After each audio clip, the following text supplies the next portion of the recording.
샬롬. 오늘도 하나님의 말씀으로 하루를 시작하신 여러분들에게 하나님의 은혜와 평강이 충만하게 넘치시기를 간절히 축복합니다. 마태복음은 예수님을 왕으로 오신 메시아로 소개합니다. 그래서 서두에 우리가 나눴던 말씀들, 월요일, 화요일 나눴던 말씀에서 예수님의 족보를 먼저 기록하고 아브라함과 다윗의 자손 예수 그리스도의 세계다 이렇게 선포하면서 시작하죠. 그리고 본문은 두 종류의 사람들, 즉 왕으로 오신 예수님을 경배하는 사람들과 예수님을 외면하고 심지어 죽이려는 사람들을 소개를 합니다. 예수님은 유대 땅 베들레헴에서 태어나셨습니다. 왕으로 오셨지만 그분이 태어나신 곳은 예루살렘이 아니라 다윗의 고향이자 유대의 아주 작은 도시 베들레헴이었죠. 그래서 당시 사람들은 메시아가 그곳에서 나신다라는 사실을 전혀 알지도 못하고 인정하지 못했습니다. 사람들의 시선은 늘 큰 것을 향하고 작고 미약한 것에는 머물지 않기 때문이죠. 하지만 예수님은 눈에 보이는 세상의 왕으로 군림하기 위해서 오신 것이 아니라 하나님 나라의 왕으로 오셨다는 사실을 우리가 분명히 기억해야 됩니다.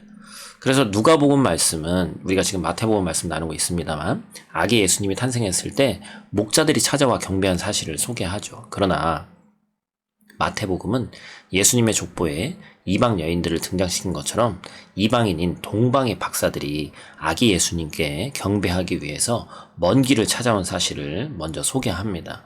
이는 예수님이 유대인의 왕이 아니라 만왕의 왕, 온 인류를 구원하실 메시아로 이 땅에 왔음을 나타내는 것이죠.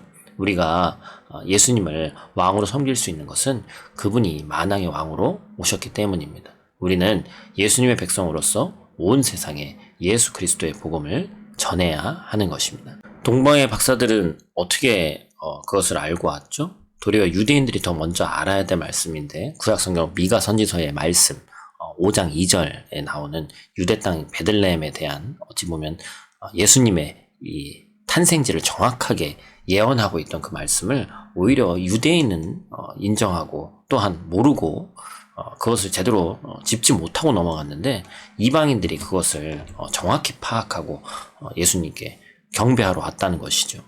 대제사장과 서기관들, 유대인들은 메시아가 태어날 장소를 알면서도 찾으려고 하지도 않았습니다. 메시아의 탄생에 관한 예언을 동방의 박사들에게 알려주면서도 정작 그들은 아무 반응이 없었다는 것이죠. 우리는 지금 예수님의 초림은 지나갔고 재림을 기다리는 자들입니다. 다시 오실 주님에 대한 약속의 말씀을 기억하고 기대하며 기다리는 삶의 모습이 우리에게 반드시 있기를 간절히 축복합니다. 이 본문에서 헤롯은 동방의 박사들을 불러서 별이 나타난 때를 물으면서도 자기 자신이 경배하러 가려고 한다라고 거짓말로 또 음흉하며 간교한 말로 그들을 속이죠. 그는 자신의 정적을 없애는 데만 온통 마음이 쏠려 있습니다. 주님은 우리에게 신앙의 동기와 이유를 지금도 물으십니다. 진정 나를 위한 것인지 아니면 주를 위한 것인지 스스로에게 한번 물어봐야 되는 것이죠. 우리의 마음 중심이 어디를 향해 있는지 한번 점검해 보시기를 바랍니다. 동방의 박사들은 아기 예수님께 나아가서 경배하고 보배합을 열어서 예물을 드렸습니다. 황금과 유향과 모략은 왕이나 높은 지위의 사람에게 모든 존경을 담아서 드리는 예물이죠. 동방의 박사들은 만왕의 왕이신 예수 그리스도께 경배하기 위해 가장 귀중한 것을 준비한 것입니다. 예수님이 이 땅에 오심은 놀라운 구원의 선물을 주시기 위함입니다. 그 선물을 받은 우리는 주님께 나아갈 때 우리에게 가장 귀한 것을 기쁘게 드릴 수 있어야 합니다. 예수님은 우리의 왕으로 오셨습니다. 그러므로 우리의 삶에서 자신이 왕 되기를 멈추고 내게 있는 모든 것은 내 것이라 주장하지 않고 오직 예수님만이 나의 왕, 나의 모든 것의 주인임을 고백하는 오늘 하루가 되시기를 간절히 축복합니다. 아이들을 위한 오늘의 이 메시지는 우리가 마태복음 1장에 나와 있는 족보를 보고도 느꼈지만 하나님의 말씀이 성취되는 것, 구약에 기록되어 있던 그 말씀이 신약에 와서 예수 그리스도를 통해서 그대로 이루어졌다, 이 성취되었다라는 말이 사실 아이들에게는 어려운 표현일 수 있기 때문에 하나님의 말씀이 그 수천 년의 시간을 뛰어넘어서 계속해서 이어졌고 또한 유대인들은 믿지 않았지만 우리가 아까 앞에 내용을 나눌 때 함께 나눴습니다만 유대인들은 기록되어 있는 그 하나님의 말씀을 알고 있었지만 믿지 않았다는 것이죠. 오히려 이방인인 우리와 똑같은 유대인이 아니라 이방인인 동방 박사들이 그 말씀을 믿고 왔고 말씀을 믿는 자를 통해서 하나님은 일하신다라는 사실을 우리가 꼭 아이들에게 이야기할 수 있어야 됩니다.